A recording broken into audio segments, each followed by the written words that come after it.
बहुत समय पहले एक छोटे से गांव सोहनपुर में दो सहेलियां रहती थीं। एक का नाम राधा और दूसरी का नाम माया था। राधा बेहद सुंदर थी और उसकी मुस्कान हर किसी का दिल जीत लेती थी। माया दूसरी तरफ देखने में साधारण और थोड़ी बदसूरत मानी जाती थी। गांव में लोग राधा को बहुत प्यार करते थे और हर जगह उसकी तारीफ होती थी, जबकि माया को अक्सर नज़रअंदाज कर दिया जाता था। दोनों बचपन की सहेलियां थीं, लेकिन किस्मत ने उनके जीवन को बहुत अलग बना दिया था। राधा के लिए गांव का हर दिन खुशियों से भरा रहता। गांव के लोग उसे देखते ही उसके चारों ओर इकट्ठा हो जाते। राधा बेटिया, तुम्हारी सुंदरता पर तो खुद भगवान भी मोहित हो जाए। तुम्हारा चेहरा तो एक परी जैसा लगता है। राधा को हर जगह सम्मान और प्रशंसा मिलती थी। वहीं माया, जो स्वभाव से बेहद दयालु और समझदार थी, लोगों की नज़रों में हमेशा कमतर रही। एक दिन माया और राधा गांव के कुएं पर पानी भरने गए।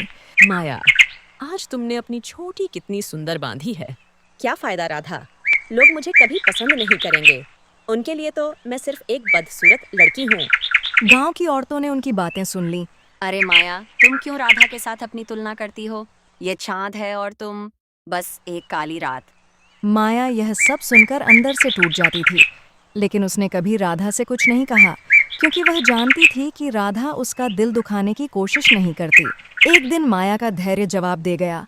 वह अकेले बैठकर रोने लगी। मैंने किसी का क्या बिगाड़ा है? क्यों भगवान ने मुझे ऐसा बनाया? मुझे अब इस गांव में नहीं रहना। सुबह के समय जब गांव वाले अपने काम में व्यस्त थे, माया चुपचाप जंगल की ओर निकल पड़ी। जंगल बहुत घना और डरावना था। पेड़ों की शाखाएं अजीब अजीब आवाज़ें कर रही थीं। पक्षियों की चीखें माहौल को और भयावह बना रही थीं, लेकिन माया की उदासी ने उसे किसी भी डर से परे कर दिया था। चलते चलते माया एक ऐसी जगह पहुंची जहां उसने पहले कभी कदम नहीं रखा था। वहां एक तालाब था जिसका पानी चांदी की तरह चमक रहा था।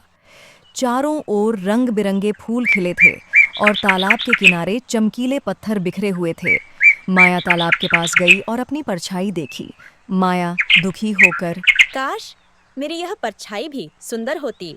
अचानक तालाब से एक धीमी धीमी आवाज आई। तालाब की आत्मा। हे लड़की, क्यों इतनी उदास हो? माया ने डरते हुए चारों ओर देखा, लेकिन वहां कोई नहीं था। माया, कौन है? क्या कोई मजाक कर रहा है? तालाब से फिर आवाज आई। तालाब की आत्मा। मैं इस तालाब की आत्मा हूँ। मुझे तुम्हारी तकलीफ का एहसास है। बताओ, मैं तुम्हारी क्या मदद कर सकता हूँ?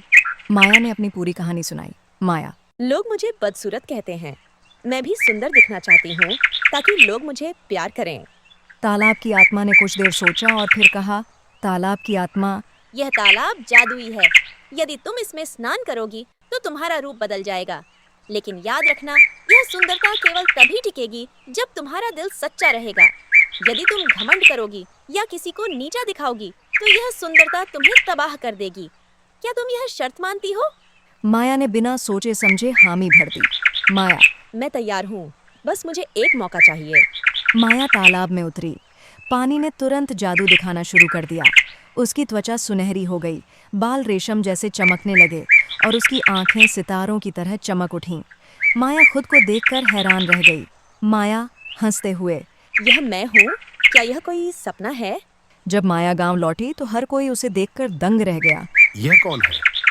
क्या यह कोई परी है? अरे, यह तो माया है, लेकिन यह इतनी सुंदर कैसे हो गई? लोगों ने माया की खूब तारीफ करनी शुरू कर दी। हर कोई उससे दोस्ती करना चाहता था। माया को पहली बार वह सम्मान और प्यार मिला जिसका उसने हमेशा सपना देखा था। धीरे धीरे माया के स्वभाव में बदलाव आने लगा। वह घमंडी हो गई। उसने राधा से दूरी बना ली। राधा, माया, तुम मुझसे क्यों दूर हो रही हो? क्या मैं तुम्हारी दोस्त नहीं हूँ? राधा, अब तुमसे दोस्ती करके मुझे क्या फायदा? मैं अब सबकी चहेती हूँ। राधा को यह सुनकर बहुत दुख हुआ। उसने माया को समझाने की कोशिश की, लेकिन माया ने उसे नज़रअंदाज कर दिया। कुछ हफ्तों बाद माया का चेहरा फीका पड़ने लगा। उसकी चमक गायब होने लगी।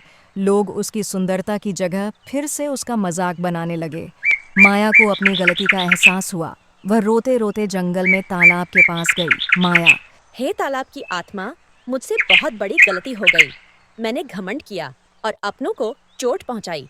कृपया मुझे माफ कर दो। तालाब की आत्मा ने कहा, माया, असली सुंदरता तुम्हारे दिल में होती है। यदि तुम सच्चे दिल से माफी मांगोगी और अपने व्यवहार को सुधारोगी तो तुम्हें सच्ची खुशी मिलेगी। माया ने वादा किया कि वह अब से दयालु और सच्ची बनेगी। उसने गांव लौटकर राधा से माफी मांगी। माया, राधा, मुझे माफ कर दो। मैं अपनी सुंदरता के घमंड में तुम्हारी दोस्ती को भूल गई। माया, तुम मेरी सच्ची दोस्त हो। मैं हमेशा तुम्हारे साथ हूँ। इस कहानी से हमें यह सीखने को मिलता है कि असली सुंदरता हमारे दिल और व्यवहार में होती है। बाहरी रूप तो बदल सकता है, लेकिन सच्चा प्यार और सम्मान केवल अच्छे चरित्र से ही मिलता है। If you enjoyed this video, please like, comment, and subscribe for more content. Thanks for watching.